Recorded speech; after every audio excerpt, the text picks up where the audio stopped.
नमस्कार। नई परख के राष्ट्रीय मुद्दा कार्यक्रम में आप सब लोगों का स्वागत है और हमारे साथ रोज की तरह ही प्रोफेसर अभय कुमार दुबे हैं और हम इनसे देश की राजनीति के बारे में कुछ प्रश्न करेंगे। कार्यक्रम को आगे बढ़ाने से पहले मैं सभी दर्शकों से अनुरोध करूंगा कि अगर वे अभी तक हमारे साथ नियमित रूप से नहीं जुड़े हैं, उन्होंने नई परख चैनल को सब्सक्राइब नहीं किया है, तो इस चैनल को जरूर सब्सक्राइब करें और हमारे साथ नियमित रूप से जुड़े। अभय सर नमस्कार। नमस्कार। दिन की शुरुआत एक अफवाह से हुई कि अरविंद केजरीवाल गिरफ्तार होने वाले हैं और फिर 11 बजते-बजते तक ये बात सामने आ गई कि ईडी उनको गिरफ्तार करने आज कम से कम नहीं जा रही है। अरविंद केजरीवाल ने एक प्रेस कॉन्फ्रेंस किया और उसमें उन्होंने अपनी बात रखी। मेरा प्रश्न ये है कि आज दिन भर के इस घटनाक्रम को आप कैसे देखते हैं राजनीति के लिहाज से? पहली बात तो मेरी समझ ये है कि वो अफवाह नहीं थी।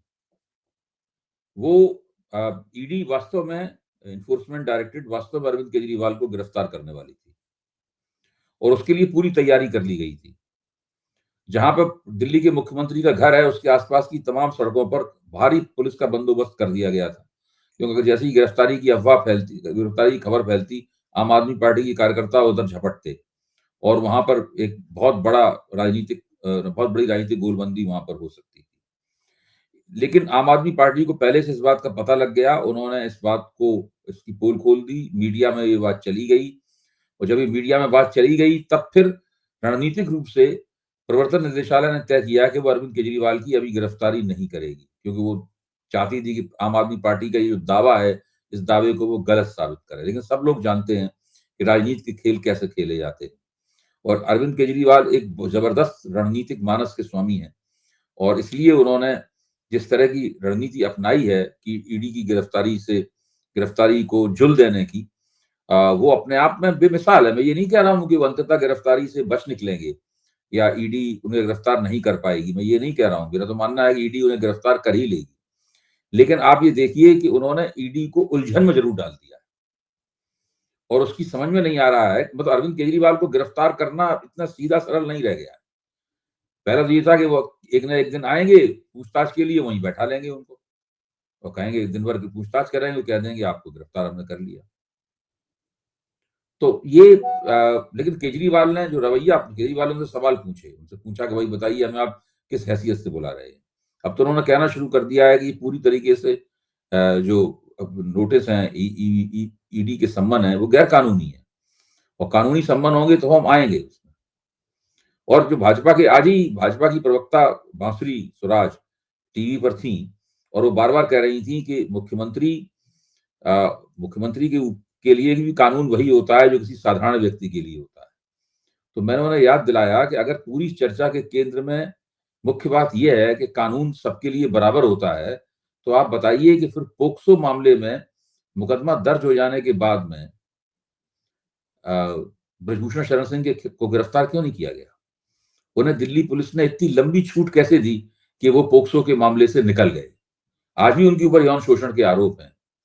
ऐसा क्यों हुआ? मेरी बात का उन्होंने कोई जवाब नहीं दिया। हालांकि वो स्वयं महिला हैं, वो निश्चित रूप से पोक्सो ऐसे मामलों के प्रति संवेदनशील होंगी, मैं ये मानता हूं। उन्होंने मेरी इस बात का कोई जवाब नहीं दिया, वो इधर उधर की दूसरी बातें करती रही। तो कानून सबके लिए बराबर नहीं है, ये केवल सिद्धांत में होता है। इसी तरह दूसरा फिक्रा ये होता है कि कानून अपना काम करेगा। तो अब प्रश्न ये है कि कानून को अपना काम करना क्यों नहीं दिया जा रहा है? अगर सरकार के पास एजेंसियां हैं, एजेंसियां कुछ विशेष कानून द्वारा दिए गए अधिकारों से संपन्न है, तो उनको अपना काम करने दिया जाए। भारतीय जनता पार्टी के प्रवक्ता टीवी पर आकर उन एजेंसियों के प्रवक्ता बनने की एक्टिंग क्यों करते हैं? बस वो होते कौन है ये कहने वाले कि फलाना आदमी भ्रष्ट है, जबकि अभी तो भ्रष्टाचार का आरोप साबित नहीं हुआ है। भाई सभी लोग उनके लिए, मनीष सिसोदिया भी भ्रष्ट हैं, सत्येंद्र जैन भी भ्रष्ट हैं, अरविंद केजरीवाल भी भ्रष्ट हैं, हेमंत सोरेन भी भ्रष्ट हैं, तेजस्वी यादव भी भ्रष्ट हैं, सारे भ्रष्ट हैं। जबकि सबके ऊपर भ्रष्टाचार के इल्जाम लगाए उन्होंने। किसी के ऊपर आज तक भ्रष्टाचार का कोई भी आरोप साबित नहीं हुआ है। इसके बावजूद भी लगातार उनके प्रवक्ता मंचों पर आगे कह रहे हैं कि वो भ्रष्ट हैं। तो कानून को तो अपना काम नहीं करने दिया जा रहा है, बाकायदा मीडिया ट्रायल चल रहा है। क्या हम यह कह सकते हैं कि अरविंद केजरीवाल ने बाकी विपक्षी नेताओं को भी एक तरीके का संदेश दिया है कि उन्हें और उसके पहले हेमंत सोरेन भी यही करते रहे कि अगर ईडी हाँ। का सम्मन आता है तो उसको बहुत ज्यादा गंभीरता से लेने की जरूरत नहीं है और सीधे जनता को संबोधित करे कि किस तरीके से दुरुपयोग हो रहा है, राजनीति हो रही है। क्या विपक्षी दल के नेताओं के पास यही एक विकल्प बचा है? और नहीं, जब देखिए, जब तक लोकसभा चुनाव नहीं हो जाता तब तक अगर उन्हें जेल जाने से बचना है तो फिर उन्हें इसी अरविंद केजरीवाल ने जो रास्ता दिखाया है उस रास्ते को कमोवेश अपनी अपनी परिस्थितियों में लचीले ढंग से अपना के करना होगा। हम्म, मतलब ईडी चाहती है कि हमारे पास आए। देखिए, ईडी अगर बाकायदा फौज पुलिस और पुलिस अमला लेकर गिरफ्तारी करने के लिए जाती है तो उससे एक अलग तरह का सीन बनेगा वहां पर। हम्म, उस गिरफ्तारी का प्रतिरोध तक भी हो सकता है, हम्म, वहां जनता जमा हो सकती है।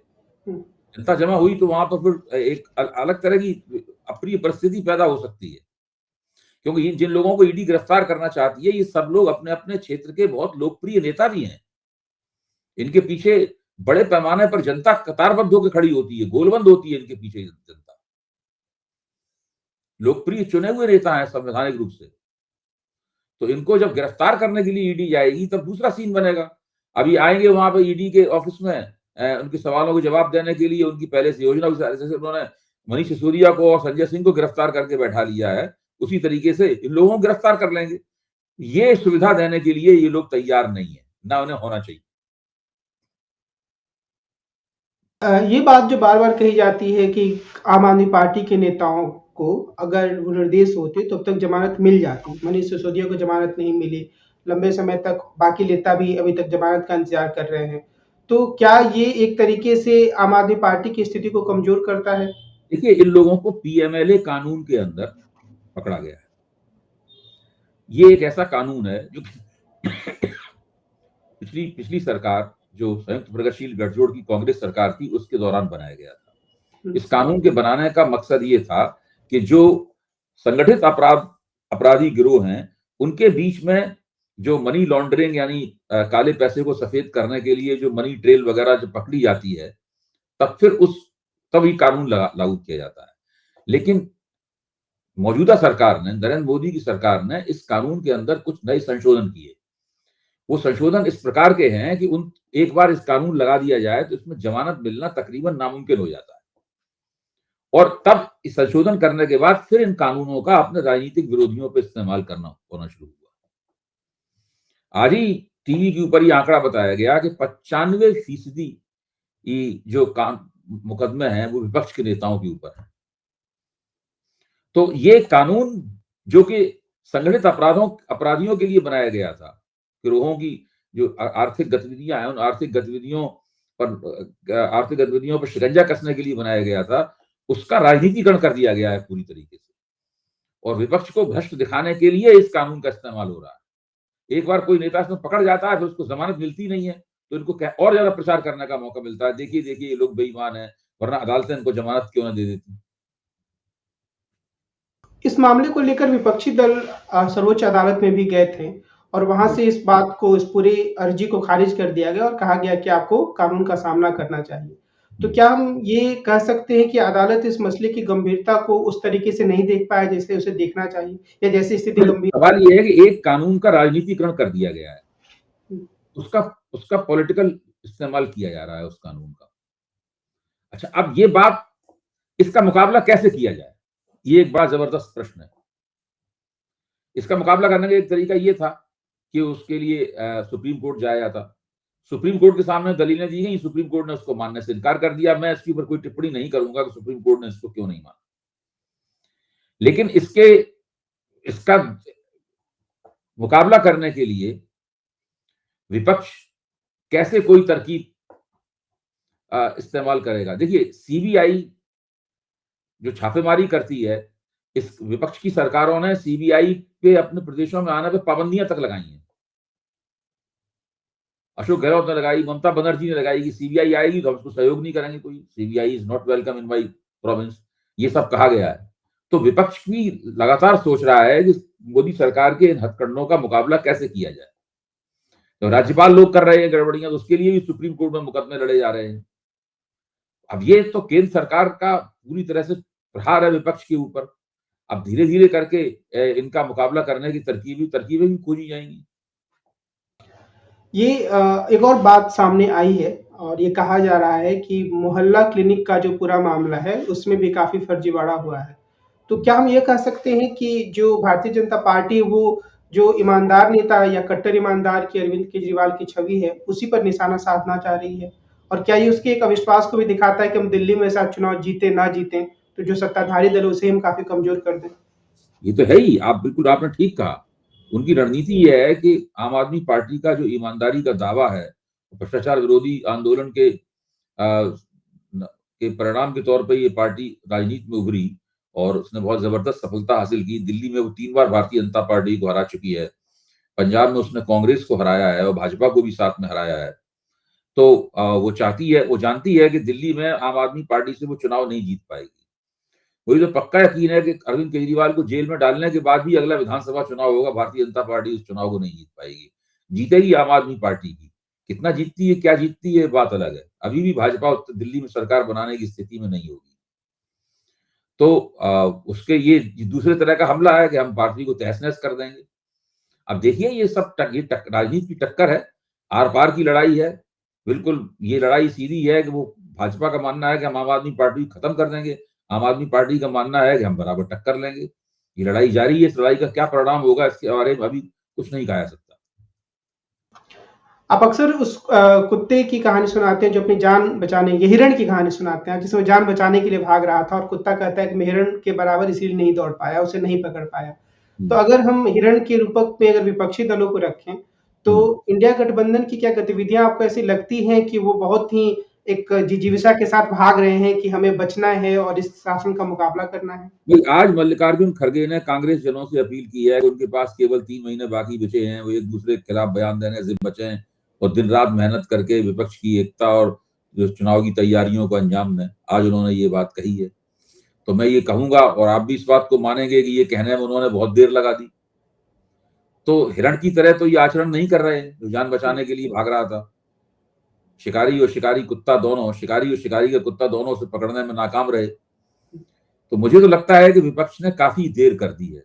लेकिन फिर भी विपक्ष कोशिश कर रहा है, ये माननी पड़ेगी बात। अब उसकी कोशिश कितनी परवान चढ़ती है, इस देर का उसको कितना नुकसान होता है या वो कोई भरपाई कर लेता है, ये वक़्त बताएगा आने वाला और हम लोगों को उसके ऊपर निगाह रखनी होगी। देखिए 2014 में कोई विपक्षी एकता नहीं थी, 2019 में भी कोई विपक्षी एकता नहीं थी। लेकिन 2014 और 19 से ये अंतर तो है कि इस बार विपक्षी एकता है। अब कितना वो असर डाल पाती है, कितना मोदी जी को परेशान कर पाती है, मोदी जी से कितनी सीटें छीन पाती है, भाजपा का कुल मिलाकर नतीजा क्या रहता है, क्या वो कुछ कर पाएगी या नहीं कर पाएगी, अब इसकी कोई भविष्यवाणी तो की नहीं जा सकती। अभी जैसी स्थिति है उसमें मुझे लगता ये है कि विपक्ष ने काफ़ी देर कर दी है अपने पत्ते चलने में। विपक्ष ने अपनी व्यू रचना में काफ़ी देर कर दी है। अब फिर भी वो ऐसी बात भी नहीं कि एकता बिखर गई हो। एकता फिर भी जारी है और देखिए अब क्या होता है। अधीर रंजन चौधरी ने आज कहा कि हमने तो भीख नहीं माँगा था कि आप हमें 2 सीटें दे रही हैं, ममता बनर्जी के बारे में। तो क्या ये एक रणनीति भी हो सकती है कि 2 सीट भले ही ममता बनर्जी कांग्रेस को दे दें, बाकी जगह कांग्रेस उनके खिलाफ लड़े और ममता विरोधी वोट बढ़ जाए और भाजपा को उस तरीके से फ़ायदा ना हो, या एक ज़्यादा आसान्वित होकर देखने की तरह है ये चीज़? हाँ, ये एक समीक्षा का एक पहलू है जिसका इस्तेमाल कई टीवी चैनलों में और कई समीक्षकों द्वारा किया गया है। इसमें कुछ उदाहरण दिए गए, बंगाल का नहीं, पंजाब का भी उदाहरण इसमें है कि पंजाब में ऐसा लग रहा है कि आम आदमी पार्टी और कांग्रेस के बीच में कोई गठजोड़ नहीं होगा, वो लोग अलग-अलग चुनाव लड़ेंगे। लेकिन दिल्ली में गठजोड़ होगा। क्योंकि पंजाब में तो अकाली दल और बीजेपी की हालत बहुत खस्ता है, दोनों किसी टक्कर देने की स्थिति में नहीं है, तो वहाँ अलग-अलग चुनाव लड़के भी दोनों पार्टियां अपने-अपने हिस्से की सीटें जीत लेंगी। मतलब ऐसा माना जा रहा है। मतलब ये सोचने का ये जो दृष्टिकोण है उसको समझने के लिए मैं कह रहा हूँ। और दिल्ली में चूंकि यहाँ पर गठजोड़ जरूरी है, बिना उसके भाजपा पूरी तरह इनको हरा देगी, इसलिए यहाँ गठजोड़ किया जा रहा है। इसी तरीके से बंगाल में अगर ममता विरोधी वोट बढ़ जाते हैं और भाजपा उनका अपने अपने मंच पर ध्रुवीकरण कर पाने में नाकाम रहती है, तो इसको एक रणनीति के तौर पर देखा जाएगा। केरल में आप देखिए वहां पर कांग्रेस नीति जो गठजोड़ है और माकपा नीति गठजोड़ है, वो दोनों दोनों ही इंडिया गठबंधन के में है, लेकिन दोनों एक दूसरे के खिलाफ चुनाव लड़ेंगे और भाजपा तो वहां है ही नहीं उसका फायदा उठाने के लिए। तो देखना पड़ेगा कि कहां पर ये लोग तालमेल न कर पाने की वजह से नुकसान का सामना कर रहे हैं और कहां पर तालमेल न कर पाने की वजह से अपने नुकसान को कम कर रहे हैं। एक और चीज मैंने देखी है कि टेलीविजन चैनलों पर खासतौर पर मैं यहाँ कुछ आज तक या एबीपी न्यूज इन पे हमेशा शाम में राम मंदिर को लेकर डिबेट होता है, जबकि कोई मसला नहीं है। तब भी अभी किसी एनसीपी के नेता पर डिबेट चल रहा था। तो मुझे ऐसा लगता है कि, और मैं इस पे आपकी टिप्पणी चाहूंगा कि क्या अगर अरविंद केजरीवाल को गिरफ्तार करने या ना करने का मसला लंबा दिन तक चला, तो ये राम मंदिर के मुद्दे को जो उठाने की कोशिश कर रहे हैं वो थोड़ा हल्का पड़ सकता है, क्योंकि जिस दिन ये मुद्दा आएगा उस दिन टीवी डिबेट पे फिर अरविंद केजरीवाल ही छाए रहेंगे। तो ये खतरा भी है उनके सामने। तो उन्हें जो भी फैसला लेना है जल्दी लेना होगा कि गिरफ्तार करें या ना। मुझे नहीं लगता कि अरविंद केजरीवाल से वो, देखिए होता यह है कि जो इंडिया गठबंधन के दल हैं और उनके कई नेता हैं, उनमें से पुराने तरीके की सेकुलर राजनीति करने का लोगों को बहुत अभ्यास है। वो एक तरह से उसकी उन्हें आदत पड़ चुकी है। तो उस तरह के बयान उनके अंदर से निकलते रहते हैं, आते रहते हैं। और आज के जमाने की जो राजनीति है उससे वो टकरा जाते हैं तो उससे विवाद पैदा होता है और भाजपा उसका फायदा उठाने की कोशिश करती है। फिर वो नेता अपनी बात वापस भी ले लेते हैं। अब एनसीपी के नेता ने क्षमा भी मांग ली है। तो ये सब चलता रहता है। और लेकिन अरविंद केजरीवाल की गिरफ्तारी होने या ना होने का जो प्रश्न है वो एक अलग तरह का प्रश्न है और उसको तो इस रूप में ही रखा जाना चाहिए सामने कि क्या वास्तव में देश में कानून को अपना काम करने दिया जा रहा है, यह कानून वास्तव में सबके लिए बराबर है। क्योंकि और क्या भ्रष्टाचार का जब आप राजनीतिकरण कर देंगे तो क्या भ्रष्टाचार के खिलाफ लड़ाई की धार बची रहेगी? भाई, आप कोई भ्रष्ट है कि नहीं है इस चीज का फैसला कौन करेगा? अगर इस चीज का फैसला अदालतों को करना है तो आप बयानबाजी उसके लिए बंद कीजिए।